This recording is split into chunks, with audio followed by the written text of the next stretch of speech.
بسم اللہ الرحمن الرحیم۔ شروع کرتا ہوں اللہ کے پاک نام سے جو بہت بڑا مہربان نہایت رحم والا ہے۔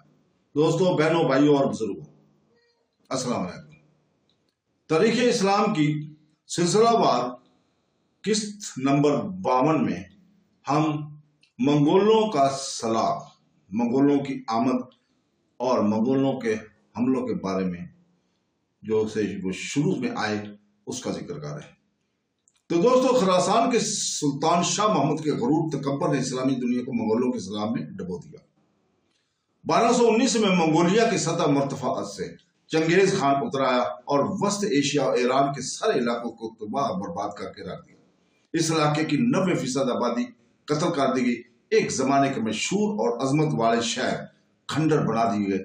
علوم کے مراکز صفحہ ہستی سے مٹا دیے گئے۔ چنگیز خان کی موت کے بعد بھی منگولوں کی پیش قدمی مشرقی یورپ اور مشرقی وسطی میں جاری رہی۔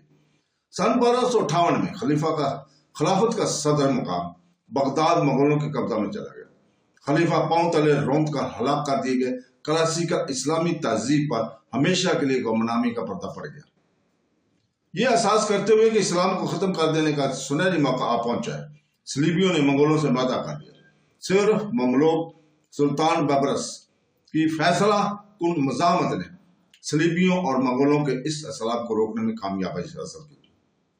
سلطان ببرس نے بیت المقدس کے دروازوں کے سامنے نازرت کے پاس عین جلوت کے مقام پر انہیں فیصلہ کن شکست دی۔ اب یہاں سے روموں کی جنگ کا آغاز ہوتا ہے۔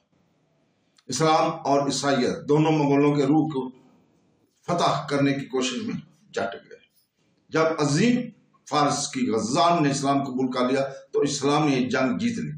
ایشیا اسلام کی آغوش میں رہا اور عیسائیت یورپ کے سرحدوں کی جانب ہٹ گئی۔ صلیبیوں منگولوں کے درمیان اندرونی طور پر ہونے والے دوستانہ تعلقات پر مورخین کی نظر بہت کم کی گئی تھی۔ اس باب میں ویڈیو میں ہم اسلام کے خلاف ہونے والے انہی اندرونی سازشوں پر روشنی ڈالتے ہیں۔ تو دوستو، چنگیز خان یہ وہ صدی تھی جب تین انتہائی طاقتور تہذیبی روایت اسلامی قرون وسطی کے عیسائیت اور منگول ایک دوسرے سے مصطدم تھے۔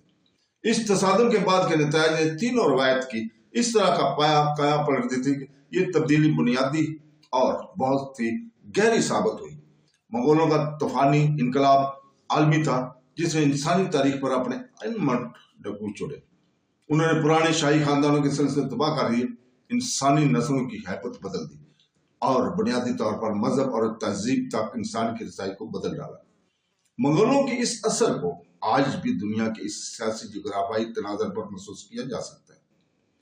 13ویں صدی عیسوی کے واقعات کو مسلمانوں کے نقطہ نظر سے دیکھنے کے لیے یہ ضروری ہے کہ سن 1200 کے ایشیائی یورپی سیاسی جغرافیائی حالات پر غور کیا جائے۔ اس صدی کے آخر میں رہنے والوں کے بھی مسلمانوں کے لیے یہ سوچنا ٹھیک ہی ہوگا کہ اسلام کے لیے اس سے بہتر وسیع المنظر حالات نہیں ہو سکتے۔ صلاح الدین ایوبی نے صلیبیوں کا جو کندھے سے اتار پھینکا اور 1187 میں یروشلم کو آزاد کروا دیا۔ 1191 میں محمد غوری نے دہلی فتح کر لیا اور دہلی میں اپنی سلطنت کی داغ بیل ڈالی۔ المحدثین نے 1196 میں الارکوس کی جنگ میں عیسائی صلیبیوں کو شکست دے دی اور اسپین پر مسلمانوں کی فرما برداری برقرار رکھی۔ مصر پر سے فاطمیت کا دور ختم ہو گیا۔ فاطمیت اور فلسفی اگناسٹ کے گمراہ کن نظریات سے بنیادی سنی اسلام کو جس چیلنج کا سامنا تھا، امام غزالی نے اپنے پرزور دلائل کے ذریعے ان نظریات کو شکست دی۔ اسلام ہندوستان میں اپنی جڑیں مضبوط کر رہا تھا تو انڈونیشیا میں بھی قدم جمانے کا موقع حاصل ہو گیا تھا۔ ان تمام کامیابیوں کے درمیان دور افق پر کالے بادل گھرتے جا رہے تھے۔ سچ تو یہ ہے کہ سن 1200 کی ایک نسل بعد میں اسلام جسمانی طور پر ناپید ہونے کے قریب پہنچ چکا تھا۔ 13ویں صدی عیسوی میں مسلمانوں نے جس قدر تباہی اور بربادی کا سامنا کیا ایسا کبھی نہیں ہوا تھا، اور مسلمانوں کی تاریخ میں 13ویں صدی عیسوی میں ہی اسلام نے انتہائی گھٹا گھوٹو اندورے میں جیسی ظفریابی حاصل کی۔ ایسی عالیشان کامیابی کبھی نصیب نہیں ہوئی۔ سن 1200 تا 1220 کے درمیان وسط ایشیا کے جغرافیائی اور سیاسی میدان میں تین الگ الگ قابلیتیں رکھنے والے حکمران حاوی رہے۔ بغداد کا خلیفہ الناصر، خوارزم کا سلطان علاء الدین شاہ اور منگولیا کا تیموچین، جسے بعد میں چنگیز خان کے نام سے پکارا جانے لگا۔ سلطان علاء الدین سن 1200 میں خوارزم کے تخت پر بیٹھا۔ وہ ایک بلند خواب دیکھنے والا، انا پرست اور بہت جلد غصے میں آنے والا شخص تھا۔ اللہ تعالیٰ نے اسے 3 قابل بیٹوں سے نوازا تھا۔ اس عہد میں اس نے اپنی سلطنت امودریہ سے لے کر خلیج فارس تک مضبوط کر لی۔ فرغانہ کی ہری بھری زرخیز وادی اور روایتی طور پر مشہور بخارا اور سمرقند شہر سے اس کی سلطنت کا ایک حصہ تھے۔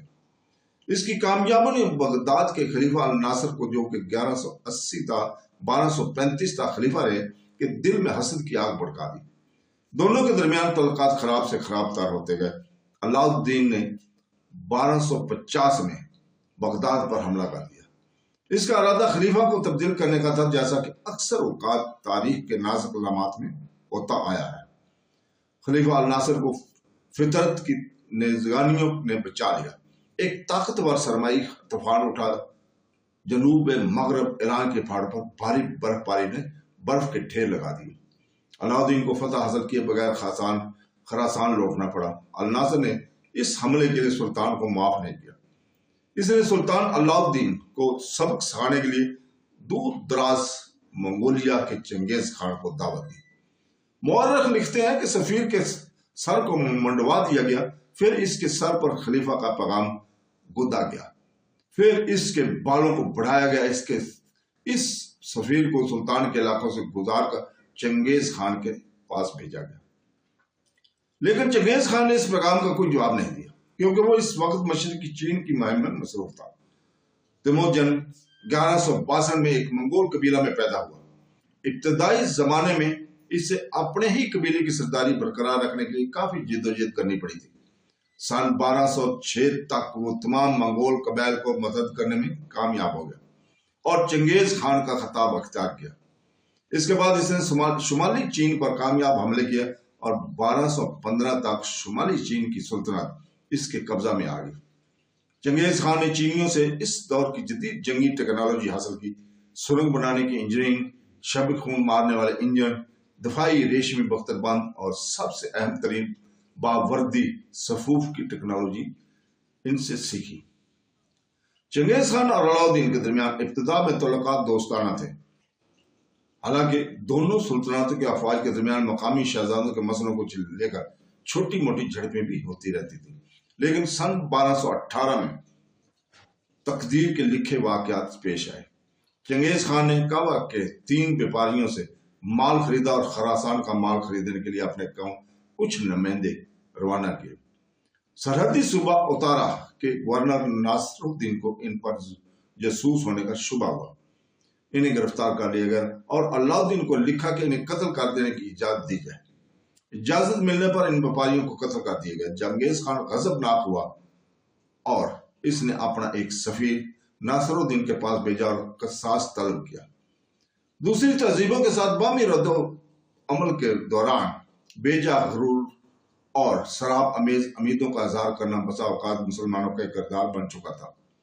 اسی فخر اور پرفریب امید کا مظاہرہ کرتے ہوئے ناصر الدین نے سفیر کو قتل کر دیا۔ یہ چنگیز خان کی توہین تھی جو کہ وہ برداشت نہ کر سکا۔ جنگ کے طبل بجنے لگے۔ چنگیز خان نے منگول قبائل کا جمع کیا اور لڑائی کی تیاریاں شروع کر دی۔ عظیم فاتح جنگ کی تیاریوں کو جتنی اہمیت دیتے ہیں اتنی اہمیت جنگی چالوں کو بھی دیتے ہیں۔ فوجی نفری، گھوڑے اور رسد کی فراہمی، سارے امور کے متعلق کامل تیاری کی گئی۔ سن 1218-1219 کے درمیان کے موسم سرما کے دوران وسط ایشیا کے عظیم کوہ کے سلسلوں کو کامیابی کے ساتھ عبور کیا گیا۔ چنگیز خان ایک بے انتہا زیرک سپہ سالار تھا۔ امودریہ کے کنارے اطرح کے مقام پر علاء الدین اور منگولوں کے درمیان پہلی جنگ ہوئی۔ اس میں ہار جیت کا فیصلہ نہ ہو سکا، لیکن سلطان نے اپنے پرغرور کردار کی خاصیت کی وجہ سے یہ اعلان کر دیا کہ جنگ میں وہ فاتح رہا۔ اس نے اپنے فوج میں تحفے طائف تقسیم کیا اور سمرقند کی جانب لوٹ گیا۔ یہی وہ تاریخی لمحہ ہے جب علاء الدین محمد نے جنگی امور کے تعلق سے بہت بڑی فوجی حماقت کی۔ اس نے اپنی فوج کو 2 حصوں میں تقسیم کیا اور وادی فرغانہ میں شہروں کی حفاظت کے لیے مختصر افواج کو تعینات کیا۔ اس نے سوچا کہ سرحدی علاقوں میں لوٹ مار کرنے کے بعد منگول واپس لوٹ جائیں گے، اس لیے اس نے شہروں کی حفاظت کے لیے مدافعانہ جنگی چالیں اختیار کی۔ اس طریقہ کار نے چنگیز خان کو وہ برتری حاصل عطا کر دی جس کے ذریعے وہ اپنی مکمل فوجی طاقت کسی بھی ایک جغرافیائی مقام پر مرکوز کر سکتا تھا۔ اس کو علاؤدین شاہ کو مکمل فوجی طاقت کا بے وقت سامنا کرنے کا بھی کوئی خطرہ نہ تھا۔ چنگیز خان اور علاؤدین محمد کے درمیان موازنہ کرتے ہوئے اہم ترین بات جو ابھر کر آتی ہے یہ ہے کہ دونوں ہی ایک دوسرے بدلہ لینے پر تلے ہوئے تھے۔ چنگیز خان ایک جنگجو تھا، ظالم، بے رحم، بے درد، دھوکہ باز، لیکن ایک عظیم فاتح کی شایان صلاحیت رکھنے والا تھا۔ اس کے مقابلے میں علاؤدین میں صلاحیت کی کمی تھی۔ وہ لشکر کشی، افواج کی تقدیم کے فن سے نابلد تھا۔ وہ جنگ کے بغیر ہی اپنی فوجوں کے ساتھ عین موقع پر بھاگ کھڑا ہوا۔ چنگیز خان ہمیشہ کسی بھی حملہ سے پہلے اپنے جاسوسوں کے ذریعے دشمن کے متعلق ضروری معلومات حاصل کر لیا کرتا تھا۔ دوسری جانب علاؤدین اپنے اس محض دشمن کے بارے میں کچھ نہیں جانتا تھا، لیکن اس کے باوجود اس نے اپنے دشمن کو جنگ کے لیے بھڑکا دیا۔ یہ تہذیبوں کے درمیان تصادم تھا جس میں منگول بہتر صورتحال تھے۔ انہیں بہتر ٹیکنالوجی، مہارت، حکمت عملی اور قیادت کا فائدہ تھا۔ اس کے برخلاف سلطان ایک محض ذاتی مفالتا میں مبتلا تھا۔ وہ اپنے دشمنوں کی ٹیکنالوجی، مہارت، حکمت عملی، تحریکی جذبات اور استعداد کے بارے میں کچھ نہیں جانتا تھا۔ چنگیز خان نے شہر کے بعد دوسرے شہر پر مسلسل حملے شروع کر دیے۔ سن 1219 میں اترا، جھانڈ، کوکن، بخارا، سمرقند اور سنگناگ یکے بعد دیگرے ان کے قبضہ میں آ گئے۔ ہر شہر میں اس کا طریقہ کار ایک ہی تھا، تمام مرد، عورتیں اور بچے قتل کر دیے جاتے تھے، سوائے ان کے جو فوجی حملوں کے دوران غلاموں کی طرح کام آ سکے۔ زرعی زمینات منگول گھوڑوں کی چراغاہوں میں تبدیل کر دی گئی، شہر در شہر زمین بوس کر دیے گئے، تالاب باندھی تباہ کر دیے گئے، لائبریریاں جلا دی گئیں، مساجد توڑ دی گئیں، عالم فاضل لوگوں کو اذیتیں دے دے کر موت کے گھاٹ اتار دیا گیا۔ شاہ علاؤدین محمد منگول نوجوان کے آگے بھاگتا رہا، ہر ایک شہر میں اس کا پیچھا کیا جاتا رہا۔ سن 1220 تک بلخ، نشاپور، غزنی کے علاوہ کشان، اصفہان اور دمغان کے صوبے بھی مسلمانوں کے ہاتھوں سے جاتے رہے۔ آخر کار علاؤدین شاہ بحیرہ قزوین کے ایک دور دراز جزیرے کو بھاگ گیا جہاں وہ ایک بکاری کی موت مرا، لیکن اپنے پیچھے بزدلی، بے ہمتی اور نامردگانی کی ایک ایسی داستان چھوڑ گیا جس کی مثال اسلامی تاریخ میں نہیں ملتی۔ منگول افواج کئی حصوں میں بٹ کر وسط ایشیا، مغربی ایران، افغانستان اور شمالی مغربی ہندوستان میں تباہیاں مچانے لگی۔ صرف ایک شہزادہ جلال الدین میں اتنی خود اعتمادی تھی کہ اس نے ان قتل گاروں اور قتل گاری کے خلاف پھیلانے والوں کا ڈٹ کر سامنا کیا۔ وہ جلال الدین شاہ کا تیسرا بیٹا تھا، اس نے ہر موڑ پر منگولوں کا مقابلہ کیا اور 1220 کے دوران ایک موقع پر اس نے منگول افواج کا ایک حصہ کو افغانستان میں شکست بھی دی۔ منگولوں کے زبردست دباؤ کے باعث وہ مشرق کی جانب پیچھے ہٹا اور سندھ کے کنارے اٹک کے مقام پر اپنا ڈیرا ڈالا۔ پیچھے دریا تھا اور بائیں جانب پہاڑوں کا سلسلہ تھا اور سامنے دشمن کی افواج۔ جلال الدین منگولوں کے قلب پر شیر کی طرح ٹوٹ پڑا، لڑتے لڑتے وہ اس مقام تک پہنچنے میں کامیاب بھی ہو گیا جہاں چنگیز خان کا ڈیرا تھا۔ لیکن انسان سوچتا کچھ اور ہے اور اللہ تعالیٰ کی کرنی کچھ اور ہی ہوتی ہے۔ انسان کی بہترین مہارت اور منصوبہ بندی کے باوجود عظیم جنگوں کا نتیجہ آسمانی اشاروں سے ہی ہوتا ہے۔ اسے اللہ تعالیٰ کی مشیت ہی کہتے ہیں۔ اس وقت چنگیز خان گھوڑے سے اتر کر دوسرے کام کاج میں مصروف تھا اور یوں چنگیز خان بچ گیا۔ تاریخ کے پہیے گھومنے لگے، دشمنوں نے جلال الدین کے محافظوں کے ٹکڑے ٹکڑے کر دیے۔ دل برداشتہ ہو کر بہادر شہزادے نے پہاڑی کی بلندی سے گھوڑے کے ساتھ دریا میں چھلانگ لگا دی، اور جب وہ عظیم دریا کو چیر کر تیرتے ہوئے وہاں سے ہندوستان کی جانب سے بڑھ رہا تھا تو چنگیز خان بے اختیار پکار اٹھا تھا، قابل فخر ہے وہ ماں جس نے ایسے بیٹے کو جنم دیا۔ آخر کار 1222 میں چنگیز منگولیا کی جانب واپس ہوا تو اس نے وہ علاقہ آج جسے قزاقستان، ازبکستان اور خزائیہ، ترکمانستان، ایران، افغانستان اور مغربی پاکستان کی ریاستیں کہتے ہیں، اس سارے علاقے کو مکمل طور سے تباہ و برباد کر دیا تھا۔ سمرقند، بخارا، مرو، ہرات، غزنی، کابل اور نشاپور جیسے عظیم شہروں کو مسمار کر کے زمین کے برابر کر دیا۔ ابن کثیر کے الفاظ کے مطابق ان علاقوں کی آبادیوں کے 100واں حصہ بھی نہیں بچا تھا۔ یہ تو صرف ابتدا تھی۔ چنگیز خان کی موت کے بعد مغولوں نے مغربی ایشیا اور وسطی یورپ میں اپنی پیش قدمی جاری رکھی۔ ان کی راہ میں جو کچھ آیا اسے رونقتے ہوئے، برباد کرتے ہوئے اور یورپ اور ایشیا کی قسمتوں کو بدلتے ہوئے، اس طرح 13ویں صدی کے پہلے دور کے دوران اسی عظیم جغرافیائی اور سیاسی کھیل میں تہذیبوں کی قسمتیں دو پر لگائی گئی۔ یہ دور اسلامی دنیا وسطی دور کے عیسائیت اور مغولوں کے درمیان کھیلا گیا اور اس صدی کے اگلے معرکوں کے دوران ہونے والے عالمی جدوجہد کے لیے اسٹیج تیار ہو چکا تھا۔ تو دوستو، آج ہم اجازت چاہتے ہیں کل تک کے لیے۔